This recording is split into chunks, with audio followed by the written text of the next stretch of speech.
بسم اللہ الرحمن الرحیم۔ السلام علیکم۔ بلی کو یہ ایک چیز کھلا دو، گھر میں رزق ہی رزق، دولت ہی دولت، پیسہ ہی پیسہ آنا شروع ہو جائے گا۔ بلی آپ کے رزق کے لیے اللہ پاک سے دعا کرے گی، اور یہ آپ جانتے ہیں کہ بلی کسی کے لیے دعا کرے یا بد دعا کرے تو وہ 7 آسمان تک جاتی ہے۔ تو بلی کو کون سی چیز کھلانی ہے، اس پر کیا پڑھنا ہے، میں ابھی عرض کرتا ہوں۔ اس وظیفے کی خاص اجازت کے لیے کمنٹ میں ایک مرتبہ سبحان اللہ ضرور لکھیے۔ خاص دعاؤں میں اپنا نام، اپنے گھر والوں کا نام ضرور شامل کروائیں۔ نام شامل کروانے کا طریقہ یہ ہے کہ کمنٹ میں اپنا نام اور مسئلہ اپنی جگہ ضرور لکھیے گا۔ انشاءاللہ عز و جل آپ کے لیے، آپ کے گھر والوں کے لیے خصوصی دعا کی جائے گی۔ تو دوستو، جو بندہ یہ کہتا ہے کہ میرے گھر میں غربت ختم نہیں ہوتی، میرے گھر میں رزق نہیں آتا، پریشانیاں ہی پریشانیاں ہیں، کاروبار نہیں ہے، نوکری نہیں ہے، تو آپ نے کرنا یہ ہے کہ بلی عام طور پر ہمارے گھروں میں آتی جاتی ہیں۔ نبی کریم صلی اللہ علیہ وآلہ وسلم نے بلی کے بارے میں ارشاد فرمایا ہے کہ بلی کو نہ مارو، گھروں سے نہ بھگاؤ،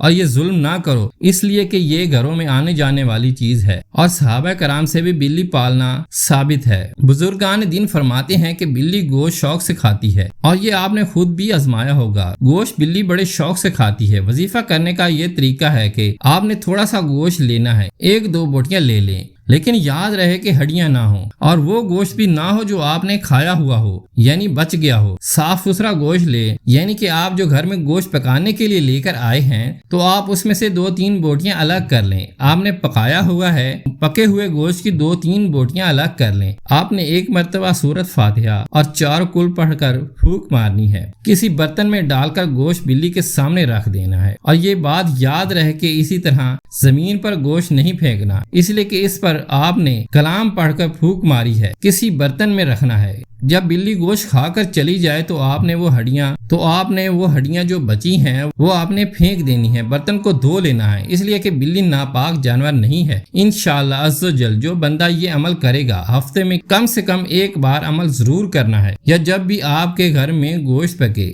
آپ یہ عمل لازمی کریں۔ انشاءاللہ عز و جل جو بندہ یہ عمل کرے گا، بلی اس کے رزق کے لیے دعا کرے گی، اور انشاءاللہ وہاں سے رزق آئے گا کہ آپ کو گمان بھی نہیں ہوگا۔ گھر سے غربت، تنگ دستی، محتاجی بالکل ختم ہو جائے گی، اور پریشانیاں بھی ختم ہو جائیں گی۔ السلام علیکم ورحمۃ اللہ وبرکاتہ۔